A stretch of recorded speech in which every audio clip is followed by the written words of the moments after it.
नमस्कार मित्रों, मेरा नाम है आदित्य। आप देख रहे हैं एडवोकेट आदित्य यूट्यूब चैनल। चर्चा जजमेंट्स की प्रोग्राम का ये मैं छठवां पार्ट बना रहा हूं। अगर इसके पहले के पार्ट्स आपने नहीं देखे हैं तो हमारे चैनल के प्लेलिस्ट में आपको एक चर्चा जजमेंट्स की नाम का प्लेलिस्ट मिलेगा। आप वहां से जाके इसके पहले की वीडियोज़ भी देखिएगा।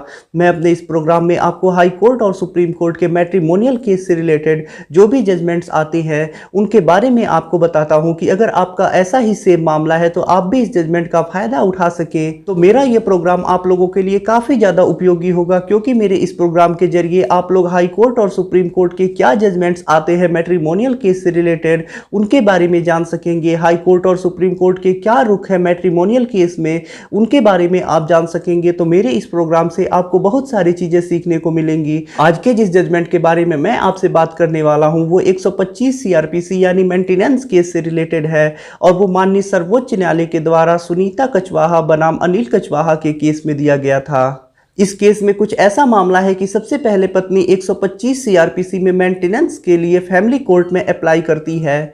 वहां से उसके मेंटेनेंस को अलाउ कर दिया जाता है और पति को ऑर्डर हो जाता है कि वो प्रति माह अपनी पत्नी को भरण पोषण दे।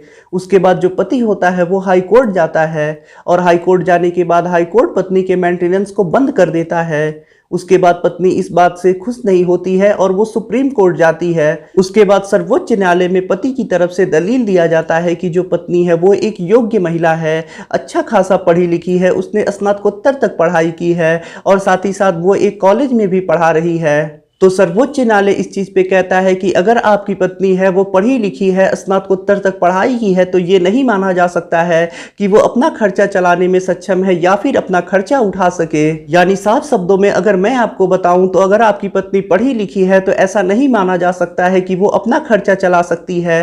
पढ़े लिखे होने में और अपना खर्चा चलाने में दो चीजें अंतर है। ऐसा भी हो सकता है कि बहुत सारे लोग पढ़े लिखे होते हैं फिर भी बेरोजगार होते हैं और अपना खर्चा नहीं चला पाते हैं।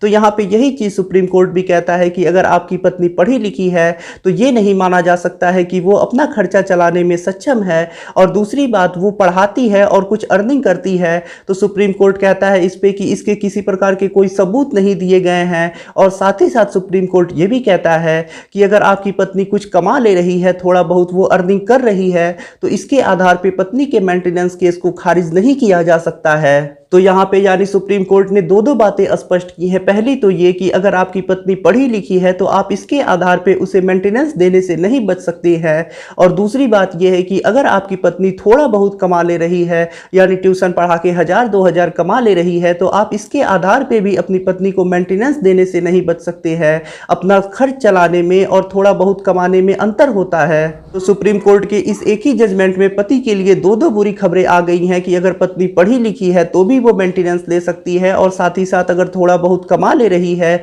ऐसे में भी वो मेंटेनेंस ले सकती है।